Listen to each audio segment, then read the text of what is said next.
Halo everybody, kembali lagi dengan saya Adi Kamperban yang hobinya nonton film.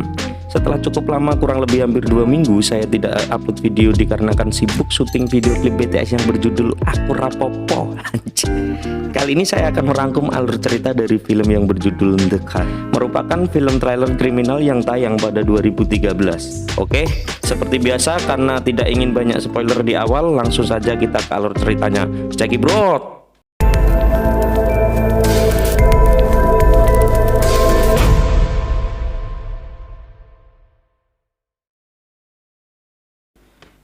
Film ini disutradarai Bryan Anderson, menceritakan tentang pekerjaan yang menerima panggilan darurat dari masyarakat, baik itu berupa laporan pencurian, penculikan, pembegalan, dan laporan darurat lainnya.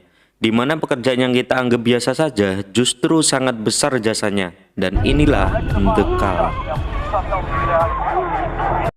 Cerita dimulai dengan memperlihatkan kesibukan di kantor 911 yang sedang menerima berbagai macam panggilan darurat dari masyarakat. Dia adalah Jordan, operator paling kompeten di sana. Dan ini adalah Paul, pacarnya Jordan.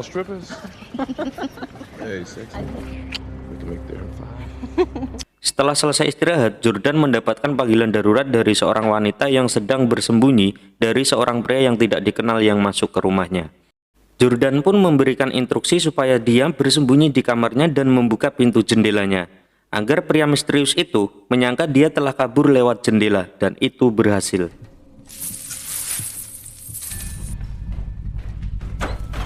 Akhirnya pria misterius itu beranjak pergi keluar untuk kembali mengejar si wanita. Namun sesaat kemudian panggilan 911 terputus. Jordan yang terlihat panik kembali mencoba menghubungi si wanita. Tetapi nada dering telepon si wanita itu terdengar nyaring sampai ke telinga si pria misterius tadi. Kemudian si wanita mengatakan kepada Jordan bahwa dering teleponnya membuat pria misterius itu kembali.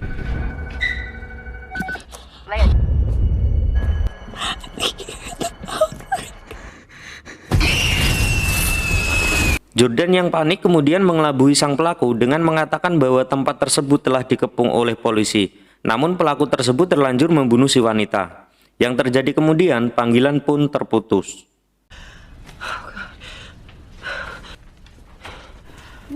Hal itu membuat Jordan sangat stres, kemudian dia mengatakan kepada atasannya bahwa dia sedang tidak fokus.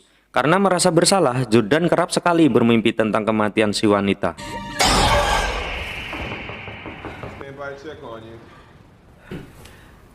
Ketika Jordan sampai ke tempat kerja, dia serasa dihakimi oleh semua orang. Terlebih lagi, dia dikagetkan oleh seorang penelpon yang berteriak histeris karena ada kelelawar di rumahnya. 911, Beberapa saat kemudian, ada sebuah berita yang memperlihatkan bahwa mayat si wanita telah ditemukan di sebuah lokasi tertentu dalam keadaan terkubur dalam kondisi tanpa kulit kepala. Melihat hal itu, Jordan nampak makin stres, dan Paul pun menghampiri Jordan untuk memberi semangat untuknya. Dan Paul berkata bahwa dia akan selalu ada ketika Jordan membutuhkannya. So that's what you're gonna do? I'll be here when you need me. 6 bulan kemudian, scene berpindah ke seorang gadis bernama Casey dan temannya yang sedang asing ngobrol di sebuah mall. Di sisi lain, terlihat Jordan yang belum move on dari kesalahannya 6 bulan yang lalu, mulai meminum obat penenang dan beralih pekerjaan menjadi seorang trainer. rainy days and Christmas, that's because people are at home, probably recovering from. Sementara itu, Casey dan temannya terlihat sedang makan di sebuah restoran. Tak lama si teman pulang karena ada urusan mendadak. Namun tak diduga handphone temannya ternyata tertinggal di meja. Saat Casey akan mengembalikan ponsel tersebut, si teman sudah keburu pulang. Tiba-tiba Casey dikejutkan dengan sebuah mobil yang hampir menabrak dirinya hingga ponselnya terjatuh. Dari mobil tersebut turunlah seorang pria yang langsung membius dan menculik Casey. Oh, awesome, it's broken. Di sisi lain, Jordan sedang menjelaskan bahwa menjadi police operator, mereka harus bisa mengambil keputusan secepat dan seefektif mungkin, agar korban yang ada di luar sana bisa tetap aman.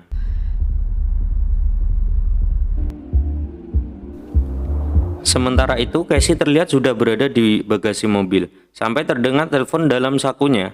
Casey yang mendesak pun langsung menghubungi 911 saat itu juga. Dan secara kebetulan yang mengangkat telepon adalah anggota yang masih baru. Merasa situasinya semakin darurat, Jordan pun langsung mengambil alih.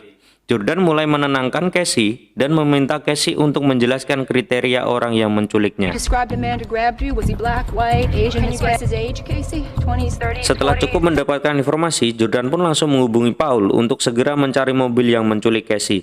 Namun mereka mendapat kesulitan melacak Casey karena dia menggunakan telepon tanpa chip yang tidak dapat memiliki GPS. Karena mendapatkan jalan buntu, Jordan kembali bertanya kepada Casey tentang jalan di sana, sehingga lebih mudah dalam pelacakannya. Jordan meminta Casey untuk melepaskan lampu belakang mobil si penculik dan meminta untuk melambaikan tangannya.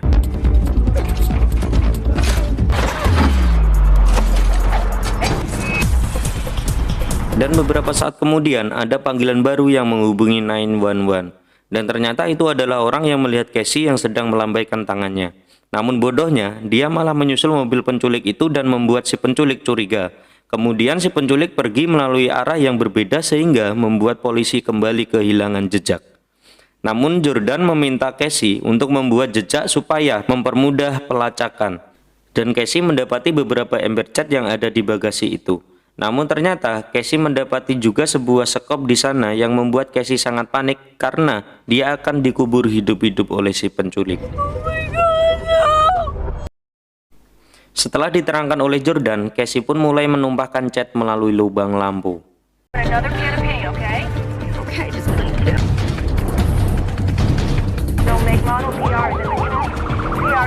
Namun sialnya, ada seorang pria yang memberitahu si penculik tentang tumpahan cat di belakang mobilnya. Karena gelagat mencurigakan, tanpa pikir panjang pria tersebut mulai mengikuti mobil si penculik itu. Penculik itu kemudian berhenti dan memarahi Casey karena rambutnya dipenuhi oleh cat. Untuk membuat Casey tenang, penculik itu memberinya obat tidur. Namun beberapa saat kemudian pria tadi datang. Karena merasa pria itu merupakan sebuah ancaman, dia memutuskan untuk membunuh pria itu dengan sekop. Namun karena hal itulah membuat botol obatnya pecah sehingga Casey tidak jadi dibius.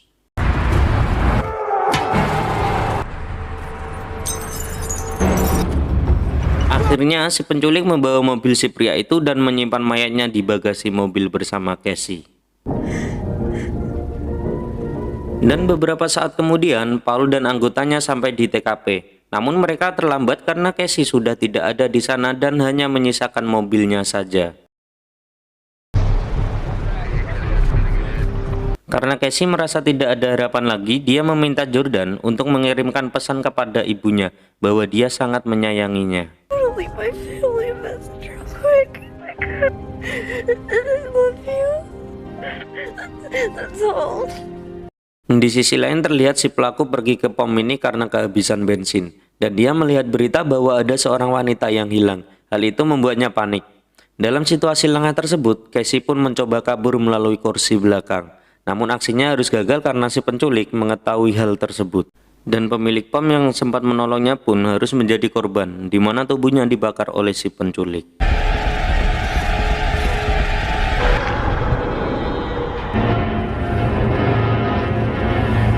Kemudian Casey ditarik kembali dan dipukul hingga dia pingsan. Beberapa saat kemudian, setelah kelompok Paul menyelidiki sidik jari dari si pelaku, akhirnya terungkap bahwa pelaku itu bernama Michael. Saat itu juga, mereka langsung pergi ke rumah keluarga Michael dan meminta keterangan dari istrinya. Hey, where's your husband right now? He's working. Where does he work? Kemudian, Casey dibawa ke suatu tempat dan Michael menemukan ponsel Casey yang terhubung ke panggilan 911. Akhirnya Jordan meminta Michael untuk menghentikan aksinya karena sekarang polisi sudah berada di rumah bersama keluarganya.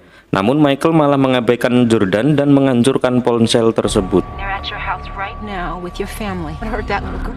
Let her go. Di sisi lain, Paul menemukan beberapa petunjuk di mana Michael bersembunyi, yang ternyata dia bersembunyi di tempat dia dibesarkan. Where's his house? You have no right.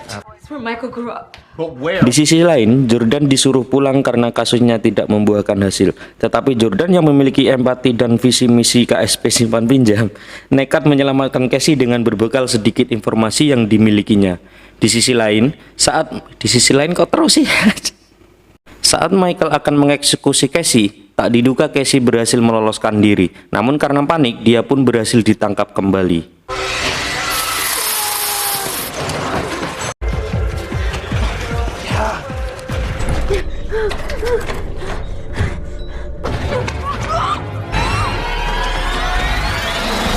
Singkat cerita, Jordan sudah berada di rumah tempat Michael dibesarkan. Di sana dia menemukan foto masa kecil Michael yang bahagia bersama kakak perempuannya.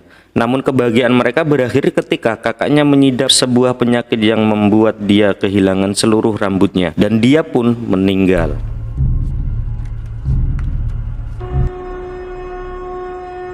Karena Jordan tidak menemukan apapun di rumah itu, dia memutuskan keluar. Namun betapa terkejutnya Jordan ketika dia menginjak ponsel milik Casey yang sudah rusak. Hingga akhirnya Jordan menemukan sebuah ruang bawah tanah yang dimana di sanalah Michael bersembunyi. Ketika Jordan akan menghubungi 911, ternyata di sana tidak ada sinyal sedikit pun. Yang pada akhirnya dia nekat untuk masuk ke sana sendirian.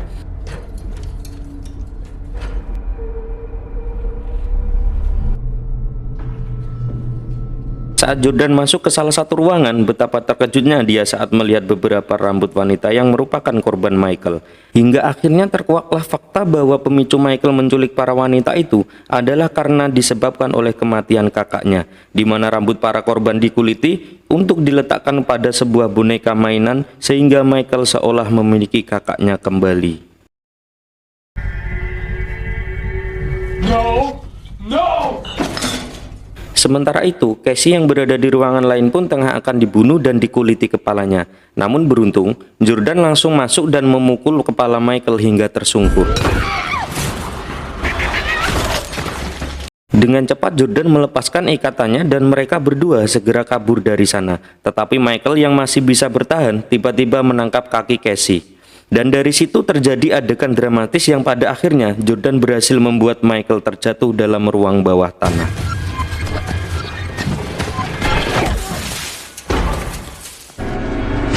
Saat Jordan hendak menghubungi 911, Casey langsung melarangnya dan memutuskan untuk mengikat Michael dengan rantai. Pada akhirnya mereka berdua pun selamat dan Michael yang sekarat akan mati sendirian di sana. Film pun tamat. Hey, where do you think you're going, you bitch? It's already done. What?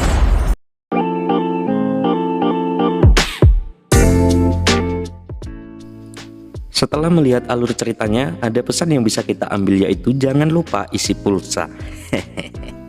Bermutu sekali ini pesannya. Dah gitu aja, saya Adi dan segenap jajaran tim pemburu kuota gratisan yang tersebar luas di seluruh Indonesia mengucapkan terima kasih dan sampai jumpa di video kita selanjutnya. Bye-bye.